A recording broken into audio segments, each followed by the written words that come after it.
السلام عليكم ورحمة الله وبركاته. ازيكم حبايبي؟ عاملين ايه؟ يا رب تكونوا بخير وبأحسن حال. هنسمي الله كده ونصلي على رسولنا الكريم عليه أفضل الصلاة والسلام. اللهم صل وسلم عليك يا حبيبي يا أفضل خلق الله وعلى أهله وأصحابه أجمعين.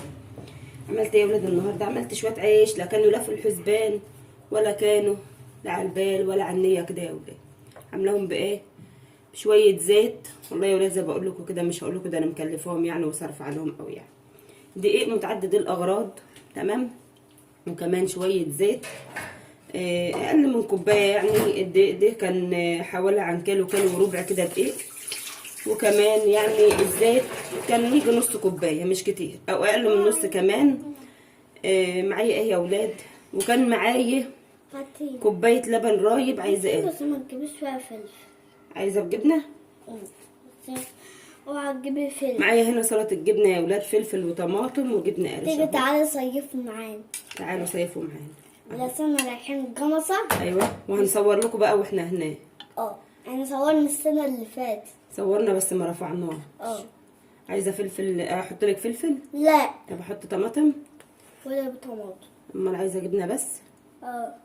ازيكم حبايبي؟ وحشني والله كتير مقصره في التعليقات وكمان في الفيديوهات، في رفع الفيديوهات يا ولاد. اقول لكم بقى شويه العيش دول عملتهم ازاي، او الابابير دي عملتها ازاي. بنتي ولا بتحب الطماطم ولا بتحب الفلفل. ده بتعمل اهو خديها. اسمها دي. المهم بقى ايه؟ اعمل لك طب خلاص يلا. شويه العيش دول عملت بيهم ايه يا ولاد؟ كان معايا لبن مغلي، وجيت اصب منه لقيته رايب، يعني قيمه كوبايه كده، استخسرت ارميه. اعمل ايه؟ قمت جايبه يجي كيلو دقيق. عندي الدقيق الحمد لله، ربنا يجعل عندنا وعندكم الخير يا رب. وكمان اللهم صل على النبي، شويه ميه كملت عليهم، وكمان شويه زيت، تمام،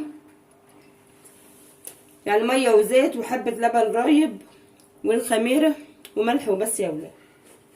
محطتش بقى سمسم، محطتش بقى اللهم صل على النبي بيكنج باودر، حاجات من اللي هي ايه بنكلف بها ديت. بسم الله ما شاء الله، ريحتهم زي العسل يا ولاد، وطعمهم وريحتهم حاجه كده في قلبك يا قلب اختك ما شاء الله.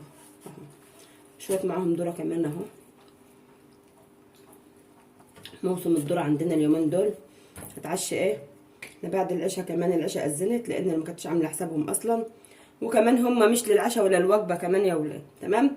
هم هيبردوا، مش هبيتهم بره عشان ما يصبحوش مفتولين او يصبحوا كده تحسوا ان هم بيتكسروا، تمام. اسمها مفتولين، تمام. هسيبهم يبردوا وهمسح ارضيتهم اهي، تمام. وهقوم حطاهم في اكياس في الفريزر.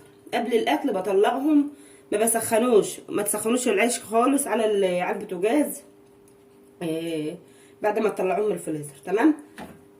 هتعشى بقى سلطه الجبنه من ديت، عشوه خفيفه كده، وكمان قبور من اللي انا عاملاها دي، ونختم بذره وكده. الحمد لله قوي.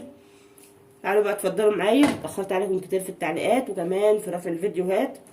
اترككم يا ولاد في رعايه الله وامنه، والسلام عليكم ورحمه الله وبركاته.